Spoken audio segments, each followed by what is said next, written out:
Good time. So, you know, he did a lot of things. He knows lots of people, and they respect him, and so I don't know what else you're going to get out of him. To close that store, and that was a Sunday morning, and I went down to open, and just... Yeah, I remember coming down the stairs and sat down on the couch, and Mom told me, and I started crying. It was like a family member. We were there every day, and it was a big part of our life. It was probably my favorite place. I liked being there. They wanted it for me, and I loved them to death for it. But you know, they wanted it for me and my family. And if Wal-Mart still gains ground and have a monopoly, where will our families and where will our children be, and what will they have to do to work and to be competitive? And in 10 years that the spiral is going, it could be very, very serious for the nation. It might happen that way now, and I hope it don't for our children's sake, but it could be real serious, be a revolution. I won't say it'd be a civil war, but it'd be a revolution. And I don't think anybody wants that.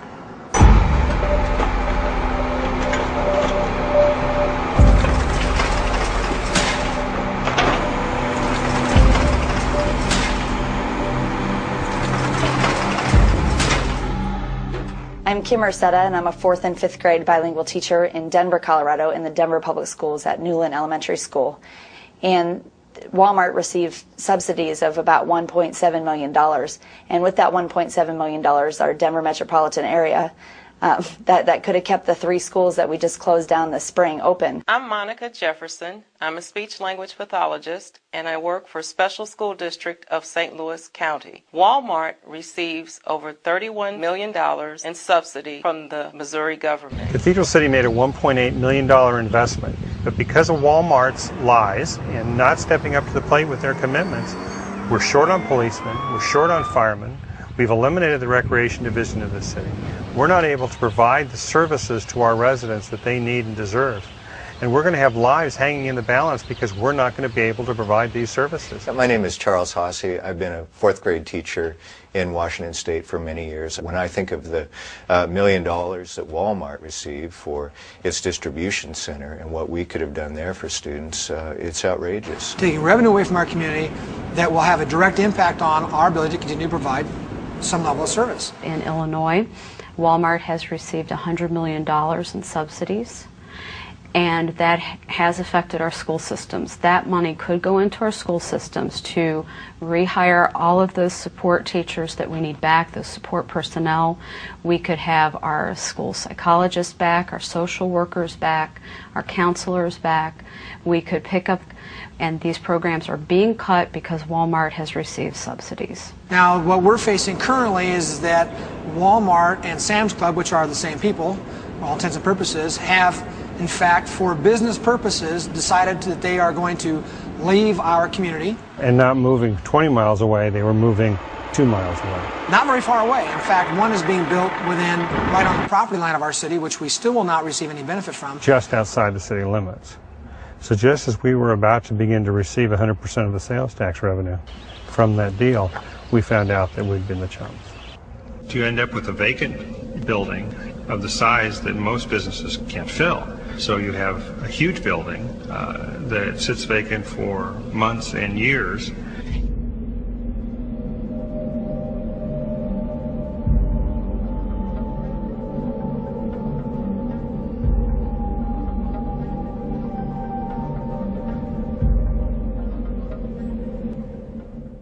That's why at Wal-Mart, we give back $5 every second to the communities we serve throughout the holidays and all year long, to make the season and every day a little brighter. But you know, responsible citizenship also means looking out for the environment. We can make a difference in this area of sustainability. One of the most exciting things about the Riverkeeper organization is working with the public. and we have a lot of volunteers that volunteer to keep their part of the Catawba River.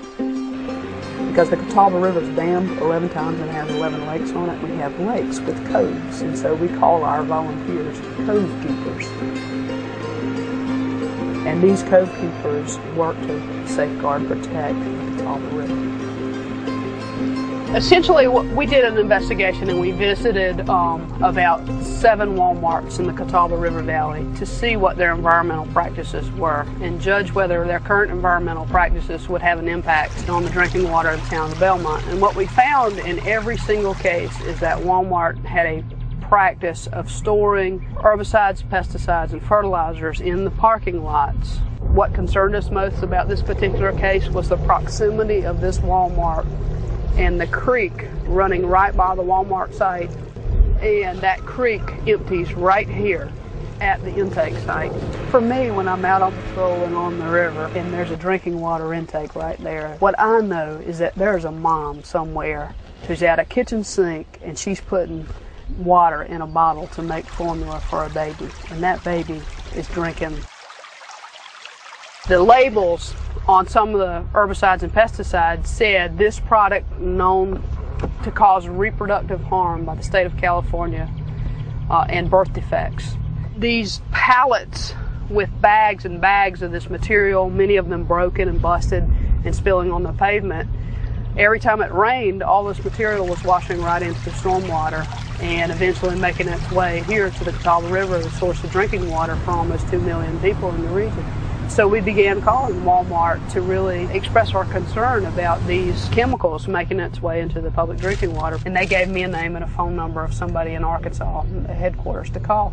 And that person, when I talked to them, it wasn't the right person. They said they didn't think they had an environmental person that was in charge of handling environmental affairs, but they would try and find out. Tim, this is Donna Lisson. They never called. So again, I called back, and this time I called their attorneys.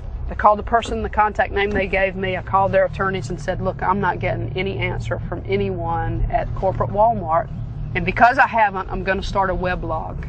And every contact I have with you, I'm going to put on my website and report what your response is. And if there's no response, that's what's going to be on our website.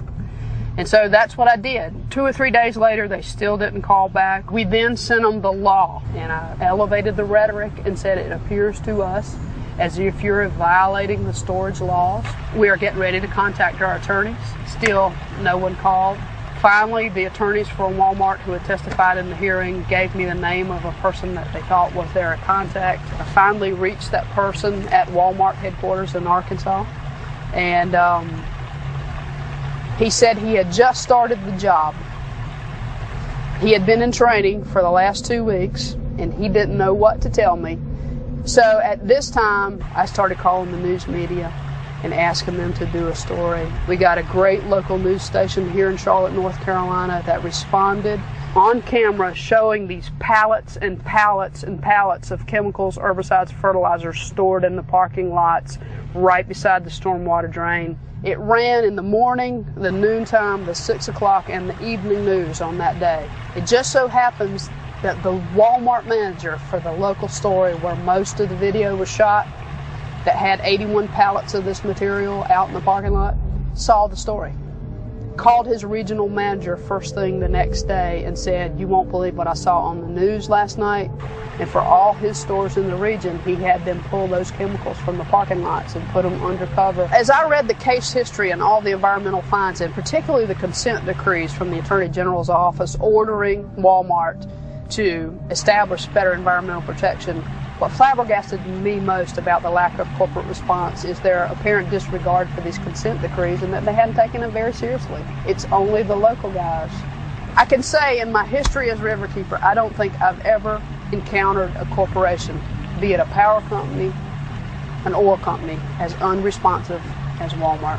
Wildlife conservation is very important to me, but it's really exciting when a company like Wal-Mart makes it a priority too.